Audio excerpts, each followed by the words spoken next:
سمرقند بستی میں ایک بیوہ سید زادی رہتی تھی۔ اس کے چند بچے تھے جو حالات سے مجبور ہو کر اپنے بھوکے بچوں کو ساتھ لے کر ایک مالدار شخص کے پاس پہنچی اور اس سے سوال کیا کہ میں سید زادی ہوں، میرے بچے بھوکے ہیں، ان کو کھانا کھلاؤ۔ وہ مالدار شخص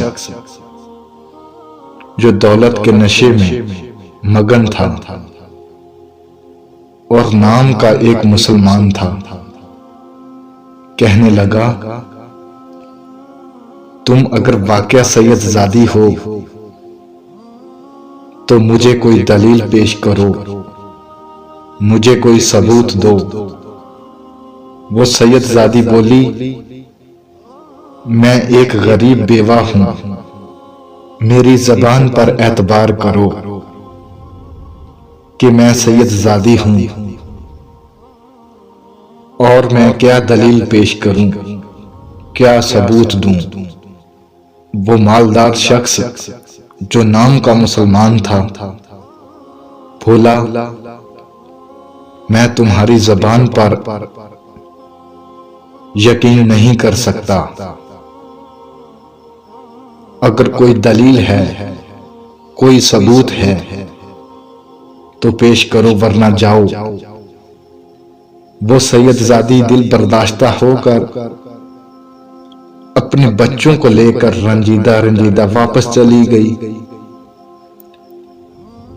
پھر ہمت کر کے وہ ایک مجوسی مالدار شخص کے پاس پہنچی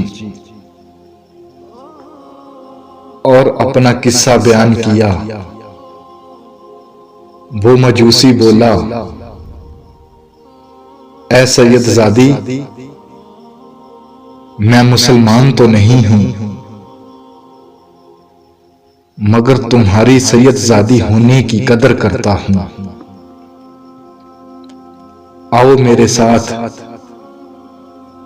میرے ہاں قیام فرماؤ، میں تمہارے اور تمہارے بچوں کے لیے روٹی کپڑے کا انتظام کرتا ہوں۔ یہ کہا اس مجوسی نے اور اسے اپنے ساتھ لے کر گھر میں چلا گیا۔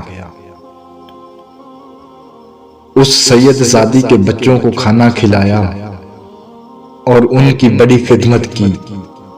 رات ہوئی تو وہ نادان مسلمان جو مالدار شخص تھا اور نام کا مسلمان تھا، اس نے خواب دیکھا کہ خواب میں کیا دیکھتا ہے۔ حضور صلی اللہ علیہ وآلہ وسلم ایک نورانی محل کے پاس تشریف فرما ہیں اور وہ مالدار شخص جو نام کا مسلمان ہے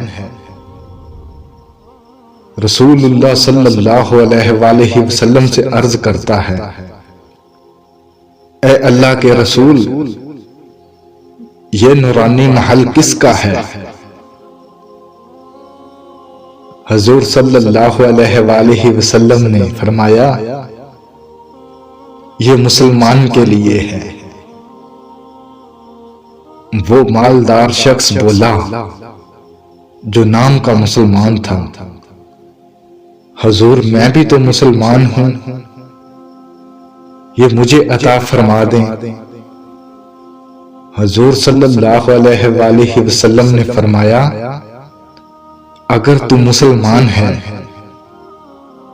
تو اپنے اسلام کی کوئی دلیل پیش کر، مجھے کوئی ثبوت دے۔ وہ مالدار شخص سن کر بڑا گھبرا گیا۔ سرکار نے اس کے بعد اس سے فرمایا، میری دکھیاری بیٹی، سید زادی بیٹی، حالات سے مجبور ہو کر تیرے پاس آئی تو اس سے سید زادی ہونے کی دلیل مانگتا ہے۔ اس کے سید زادی ہونے کا ثبوت مانگتا ہے، اور تو خود بغیر دلیل پیش کیے اس محل میں چلا جائے، اور تو خود اپنا مسلمان ہونے کی بغیر دلیل پیش کیے اس محل میں چلا جائے، یہ ناممکن ہے۔ یہ سن کر اس مالدار شخص کی جو نام کا مسلمان تھا، اس کی آنکھ کھل گئی اور بڑا رویا۔ پھر اس سید زادی کی تلاش میں نکلا تو اسے پتہ چلا کہ وہ فلاں مجوسی کے گھر قیام پذیر ہے۔ چنانچہ اس مجوسی کے پاس پہنچا اور کہا، اے مجوسی، 1000 درہم لے لے اور اس سید زادی کو میرے سپرد کر دے۔ وہ مجوسی بولا، کیا میں وہ نورانی محل 1000 درہم روپے میں بیچ دوں؟ ناممکن ہے۔ جو آقا رسول صلی اللہ علیہ وآلہ وسلم تمہیں خواب میں آ کر اس محل سے دور کر گئے ہیں، وہ میرے خواب میں بھی تشریف لا کر اور مجھے کلمہ پڑھا کر اس محل میں داخل فرما گئے ہیں۔ سبحان اللہ، الحمدللہ۔ اب میں اپنی بیوی اور بچوں سمیت مسلمان ہو چکا ہوں، اور مجھے سرکار دو عالم صلی اللہ علیہ وآلہ وسلم بشارت دے گئے ہیں کہ تو اہل و عیال سمیت اب جنتی ہے۔ دیکھیں پیارے بھائیوں، دلیل طلب کرنے والا برائے نام مسلمان، جو نام کا مسلمان تھا، جنت سے محروم رہ گیا، اور نسبت رسول صلی اللہ علیہ وآلہ وسلم کا لحاظ کرنے والا بغیر دلیل کے ایک مجوسی دولت ایمان سے مشرف ہو کر جنت پا گیا۔